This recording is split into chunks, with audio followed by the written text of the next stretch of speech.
Hello, I'm Gina Phoebus, and this is News 6. This week, the program was prepared by the students of the Shawnee Middle School. One of the things that is unusual about our school is the activity periods we have. Some of the activities include volleyball, CB radio, reading, model trains, gymnastics, frog dissecting, ping pong, and baseball. In fact, all the people who helped in this program are members of the News 6 activity. Now here's Eric McCaslin with more news from Fort Shawnee. Thank you, Gina. 4 out of the 10 classes in the 6th grade are participating in a series of games called the Superstars. We have 10 different games that we all take part in, and the 10 top girls and boys compete in the obstacle course. The games are a little strange, like the Jimmy Carter peanut race, where you must balance a peanut on a plastic knife and go up a flight of stairs. We also have other games called Boeing Jetsons and Pig in a Poke. And the game you see here, to keep a bean stuck on the end of a straw and then run with it. But Superstars are not unusual at Shawnee schools. Some years ago, our school graduated one who went on to be a regular on both the Today and the Tonight shows. Born February 14, 1921, Hugh Downs grew up in Shawnee and graduated from Shawnee High School in 1938. While going to the high school, he worked at radio station WLOK in Lima. In 1962, the Hugh Downs Auditorium was built at the high school. In a mailgram we received last week, Mr. Downs said, "I am extremely honored to have an auditorium in the high school named after me." Also in the high school, just down from the auditorium, is the classroom of Mr. Wynn. He keeps snakes in there as part of the biology class. Students get to study them. Jeff Martello and Bill Hanna asked Mr. Wynn about his approach to biology. Mr. Wynn, what made you start collecting snakes?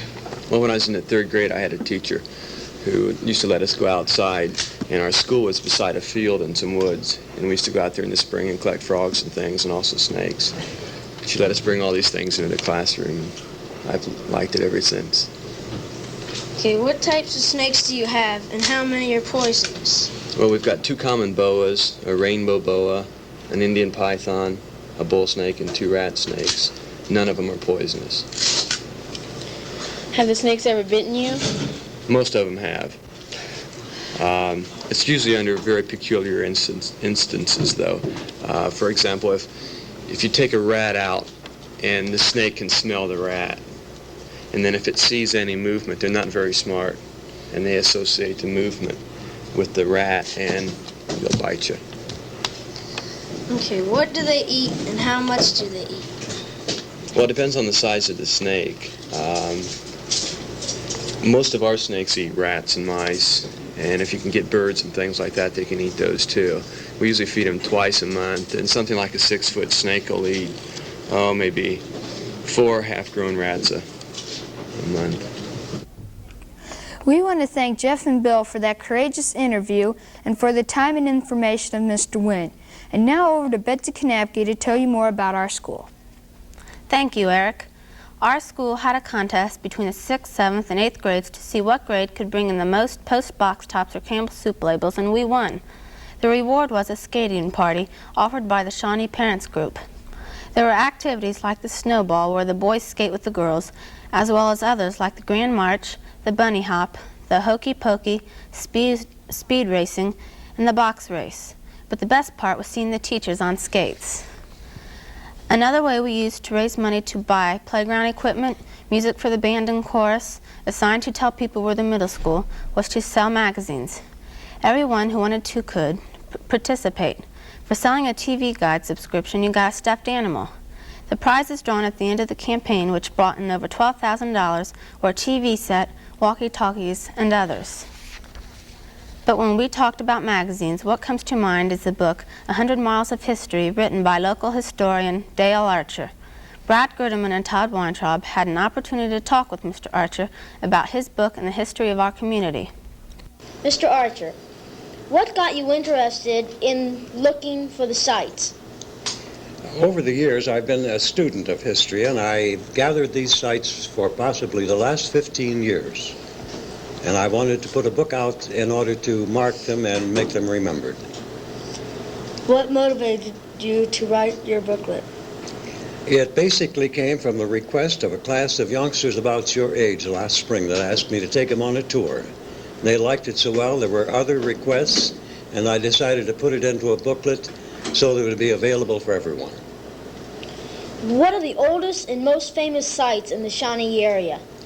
The Indian Village and the Shawnee Council House that was a part of the Indian Village because it was the last home of the Forest Indians east of the Mississippi River. In 1832, when they were lined up and marched west to canvass, they ceased to exist as an effective race of people.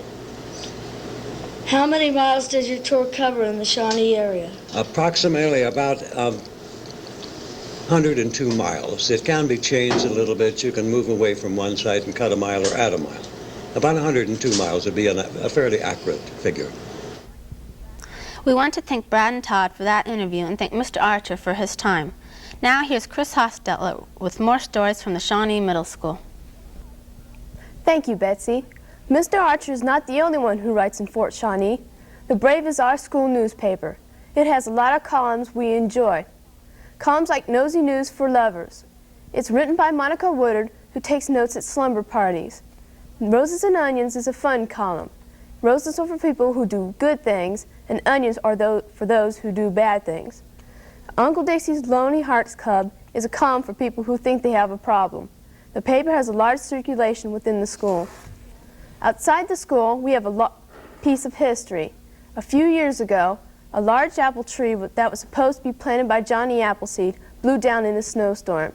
The tree was 30 feet high and had a spread of 64 feet, bore apples 11.5 inches in circumference, and was over 140 years old. When the tree fell, one member of our community got a piece of the wood to make a wood sculpture of the dove. This member of the community was Roger McCormick, and Tammy Johns and Ann Fisher talked to him about his sculpture and about the dove. How did you get interested in your wood carving hobby? Why, the first year that my wife and I were married, my wife was working evenings and I was home by myself. And I had a wood carving set, a small set that my parents had bought me when I was a child, and some wood laying around, and I just started playing around with it. That's about all I can tell you. How long did it take you to carve the dove? I don't keep accurate time on it because it's done in, a lot of times in short periods and so forth, but I would guess there would probably be like maybe 50 hours in it. How many pieces have you completed? Oh, I haven't kept count. I'm sure it's well over 100. How many exhibitions or showings have you ever been to? Again, I'd have to stop and count, but I would say probably about 20. Thank you, Tammy and Ann, as well as Mr. McCormick, for that interview. Now, here's Gina with an editorial. Thank you, Chris. Unlike most schools which operate on a Monday, Tuesday, Wednesday, Thursday, and Friday school week, we operate on an A, B, C, D, E, F day schedule. This is confusing. For instance, we have art or band on E days and music on C and D days. When you get up in the morning, you not only have to think if it's Thursday or Friday, but also if it is an A or B day. And every Monday, it's really difficult to remember what day it is. The only way to make less confusion would be to have school on Saturdays so that we could have a 6-day week. Hope the principal doesn't hear that. That about wraps it up from the students and teachers of Shawnee Middle School in Fort Shawnee, Ohio. Thank you.